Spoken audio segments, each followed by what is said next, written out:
पूर्वांचल नामा में आप सभी का स्वागत है। मैं हूं शक्ति प्रकाश श्रीवास्तव। मिडिल ईस्ट में अमेरिकी रसूख पर संकट।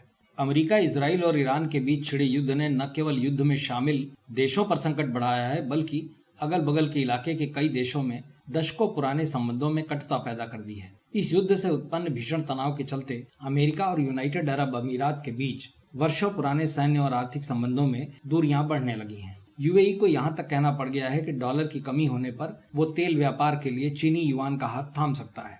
दरअसल यूएई में अल मिन्हाद अमरीकी कमांड सेंटर है, जहां अमरीकी सैन्य कमांड स्थापित है। इस बाबत यहां एक सुरक्षा संबंधी डील अमेरिका और यूएई के बीच हुई थी।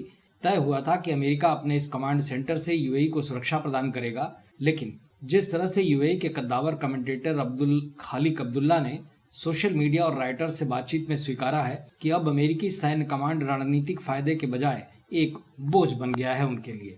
उनके इस बयान में कई तरह के सियासी संकेत भी छुपे हैं। अगर अपने इस टिप्पणी पर गंभीर रुख अख्तियार करते हुए यूएई ने यदि अपने यहाँ से अमेरिकी बेस हटा दिए और युआन में व्यापार शुरू कर दिया, तो यकीन मानिए मिडिल ईस्ट में अमेरिका का रसूख मिट्टी में मिल जाएगा। अब्दुल्ला का यह भी दावा है कि हाल ही में ईरान के 2800 से ज्यादा ड्रोन्स और मिसाइलों को रोककर यूएई ने यह बखूबी साबित कर दिया है कि वह अपनी सुरक्षा के बाबत सक्षम हो गया है। इसके लिए उसे अब किसी और की आवश्यकता नहीं है। उन्हें अमेरिका से अब सिर्फ आधुनिक हथियार और डिफेंस सिस्टम चाहिए, न कि उनकी परमानेंट फौज। उनकी मंशा है कि अमेरिका अपना कमांड यहाँ से हटा दे। इस समूचे प्रकरण के बीच सच्चाई ये है कि मुद्दे का असली किरदार ईरान द्वारा किए गए वो दावे हैं जिनमें कहा गया है कि उसने यूएई में स्थित अमरीकी कमांड सेंटर अल मिन्हाद को निशाना बनाया है। ईरान का मानना है कि अमेरिका का ये बेस या कमांड ही उसकी सुरक्षा के लिए अब खतरा बन गया है।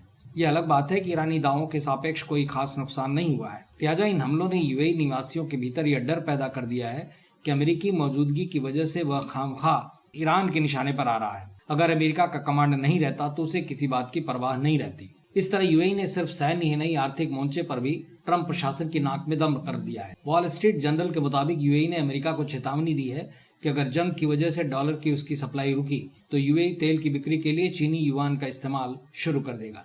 यूएई का मानना है कि ट्रंप की नासमझी भरे ईरान पर हमले वाले फैसले ने उन्हें एक ऐसी लंबी आर्थिक मंदी में ढकेल दिया है जिससे उबरने के लिए अब वे अकेले अमेरिका के भरोसे नहीं बैठ सकते। इसीलिए वो अब तेल के लिए डॉलर की बजाय युआन की बात कर रहे हैं। मतलब की बात में आज बस इतना ही। कल फिर मुलाकात होगी इसी समय, इसी चैनल पर। तब तक के लिए नमस्कार।